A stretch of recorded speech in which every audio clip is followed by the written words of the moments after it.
মুহূর্তে বালিগঞ্জে অভিনেতা প্রসেনজিৎ চট্টোপাধ্যায়ের বাড়িতে রয়েছেন কেন্দ্রীয় স্বরাষ্ট্রমন্ত্রী অমিত শাহ। কিছুক্ষণ আগেই তিনি সেখানে এসে পৌঁছেছেন। অভিনেতা প্রসেনজিৎ চট্টোপাধ্যায়ের বালিগঞ্জের বাড়িতে কেন্দ্রীয় স্বরাষ্ট্রমন্ত্রী অমিত শাহ। আর অন্যদিকে আজকে কলকাতা বিমানবন্দরে পা দিয়েই সেখান থেকে প্রথমে ইকো পার্কে শ্যামাপ্রসাদ মুখোপাধ্যায়ের মূর্তির কাজের সূচনা করেন কেন্দ্রীয় স্বরাষ্ট্রমন্ত্রী অমিত শাহ। এরপরে সেখান থেকে ভবানীপুরে শ্যামাপ্রসাদ মুখোপাধ্যায়ের বাড়িতে চলে যান কেন্দ্রীয় স্বরাষ্ট্রমন্ত্রী।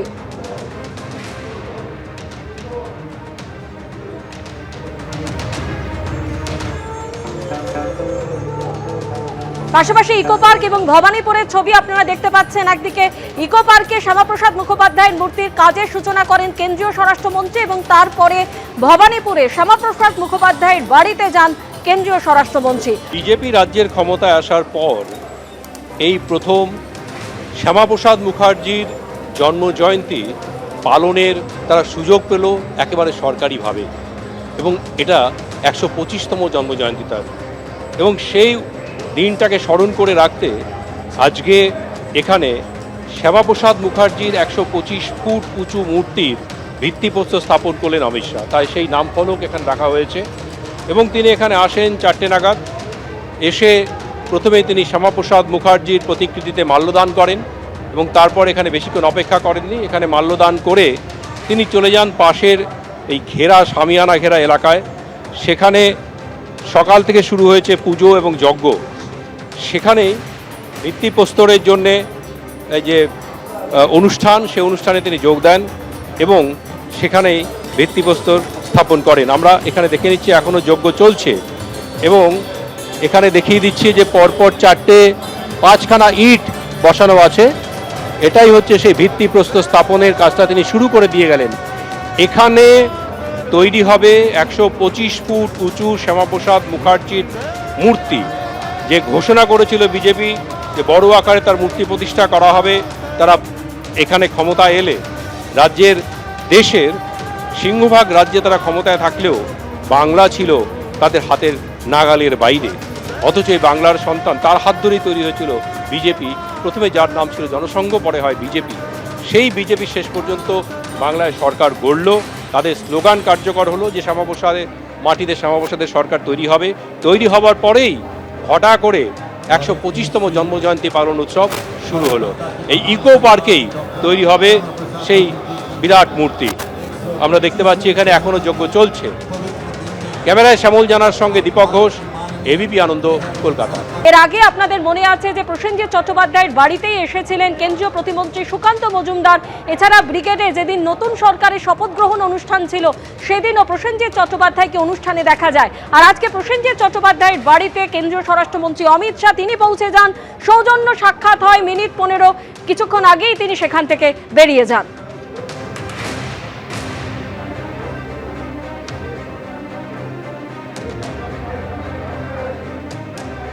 এবং আজকে আমাদের বাংলা ছবির আপনারা জানেন যে সবাই জানেন, সবাই প্রিয় নায়ক মুম্বাদা বাবুর বাড়িতে এসেছিলেন এবং সিনেমা নিয়ে অনেক আলোচনা হলো।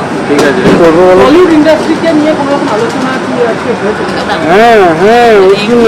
একটু সৌজন্য সাক্ষাৎ এবং আমাদের বইগুলো যেগুলো দেওয়া হয়েছে সেগুলো পড়ার কথা বললেন। ঠিক আছে দিদি, রাজ্যের জন্মদিন উপলক্ষে তার আসা, তার ডক্টর শ্যামাপ্রসাদ মুখার্জির জন্মজয়ন্তী উপলক্ষে বিশেষ সম্পর্ক অভিযান চলছে, তো সেই হিসাবেই আজকে ওনার দেখাচ্ছে পরিষ্কার।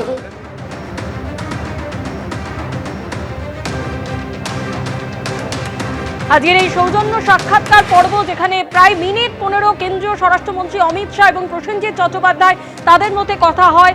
লকেট চট্টোপাধ্যায়, বিজেপি নেত্রী লকেট চট্টোপাধ্যায়, তিনি আজকে এই সৌজন্য সাক্ষাৎকার পর্বে উপস্থিত ছিলেন এবং মিনিট 15 আজকে কথা হয়েছে। এবং লকেট চট্টোপাধ্যায় তিনি যেমনটা জানালেন, পুরোপুরি সৌজন্য সাক্ষাৎকার, বিভিন্ন বিষয় নিয়ে তাদের মধ্যে আলোচনা হয়েছে। এর আগে প্রসেনজিৎ চট্টোপাধ্যায় আমন্ত্রণ জানান, যেদিন তিনি পদ্মশ্রী পুরস্কার পান সেদিন কেন্দ্রীয় স্বরাষ্ট্রমন্ত্রীকে আমন্ত্রণ জানিয়েছিলেন যে তিনি কলকাতায় এনে যেন তার বাড়িতে একবার আসেন আজ কেন্দ্রীয় স্বরাষ্ট্রমন্ত্রী অমিত শাহ। তিনি শ্যামাপ্রসাদ মুখোপাধ্যায়ের ১২৫তম জন্মজয়ন্তী অনুষ্ঠানে উপলক্ষে একাধিক অনুষ্ঠান যে কর্মসূচি রয়েছে, এর আগে আপনারা জানেন যে ইকো পার্কে তিনি শ্যামাপ্রসাদ মুখোপাধ্যায়ের মূর্তির কাজের সূচনা করেন এবং তারপর সেখান থেকে বেরিয়ে শ্যামাপ্রসাদ মুখোপাধ্যায়ের বাড়িতেও যান, সেখানে তার উদ্দেশ্যে শ্রদ্ধার্ঘ্য অর্পণ করেন এবং তারপর বালিগঞ্জে অভিনেতা প্রসেনজিৎ চট্টোপাধ্যায়ের বাড়িতে যান এবং সেখানে প্রায় মিনিট পুরনো অভিনেতা প্রসেনজিৎ চট্টোপাধ্যায়ের সঙ্গে তার কথা হয়।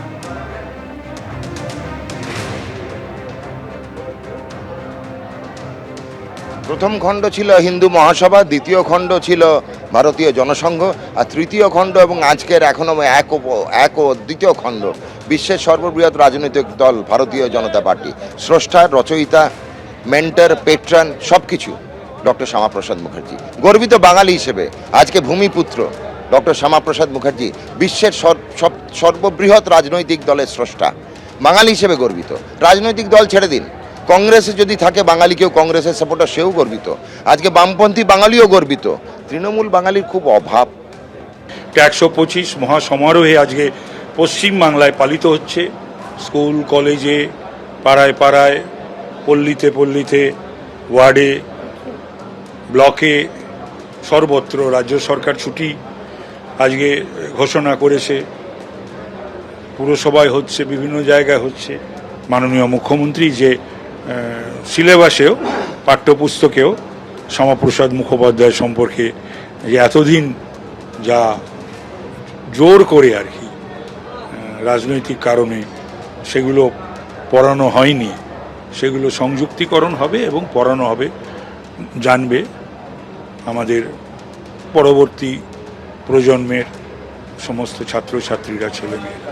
স্বরাষ্ট্রমন্ত্রী অমিত শাহ তিনি শ্যামাপ্রসাদ মুখোপাধ্যায়ের বাড়িতে তার ১২৫তম জন্মবার্ষিকীতে আজকে যে অনুষ্ঠান ছিল, সেই অনুষ্ঠানে এখানে যে কর্মসূচি, তাকে শ্রদ্ধা জানিয়ে শ্যামাপ্রসাদ মুখোপাধ্যায়ের ঘর, সেখানে গিয়ে তাকে শ্রদ্ধা জ্ঞাপন করে এই মুহূর্তে স্বরাষ্ট্রমন্ত্রী তিনি বেরিয়ে আসছেন। পাশে শুভেন্দু অধিকারী রয়েছেন, শুভেন্দু অধিকারী, এছাড়া মন্ত্রী স্বপন দাশগুপ্ত রয়েছেন, আরও একাধিক বিশিষ্ট প্রামাণিককে দেখা যাচ্ছে এবং কলকাতার পুর কমিশনার স্মিতা পান্ডে তিনিও এখানে রয়েছে। একাধিক বিজেপি বিধায়ক, নেতৃত্বরা রয়েছে। স্বরাষ্ট্রমন্ত্রী অমিত শাহ তিনি শ্যামাপ্রসাদ মুখোপাধ্যায়ের বাড়িতে এসে তাকে শ্রদ্ধা জ্ঞাপন করে এই মুহূর্তে তিনি আবার গাড়িতে উঠে গেলেন এবং তারপর এখান থেকে তিনি বেরিয়ে যাবেন পরবর্তী যে কর্মসূচি রয়েছে, যে অনুষ্ঠান রয়েছে সেখানে। আজকে কিছুক্ষণ আগেই তুমি জানো কলকাতায় বিমানে করে এসে পৌঁছেছেন স্বরাষ্ট্রমন্ত্রী অমিত শাহ। সেখান থেকে তিনি ইকো পার্কে গিয়েছিলেন। ইকো পার্কের অনুষ্ঠান সেরে তিনি ভবানীপুরে চলে আসেন। শ্যামাপ্রসাদ মুখোপাধ্যায়ের যে পৈতৃক ভিটে, সেই পৈতৃক এসে শ্রদ্ধা জ্ঞাপন করেন, মাল্যদান, এবং তারপর শ্যামাপ্রসাদ মুখোপাধ্যায়ের যে ঘর, সেই ঘরে গিয়ে শ্রদ্ধা জ্ঞাপন করে কিন্তু এই মুহূর্তে স্বরাষ্ট্রমন্ত্রী অমিত শাহ তিনি সেখান থেকে বেরিয়ে গেলেন। এর পরবর্তী যে কর্মসূচি রয়েছে বিশ্ব বাংলা মেলা প্রাঙ্গণে, সেই কর্মসূচির উদ্দেশ্যে কিন্তু রওনা দেবেন স্বরাষ্ট্রমন্ত্রী অমিত শাহ। এবিপি আনন্দ, এগিয়ে থাকে, এগিয়ে রাখে।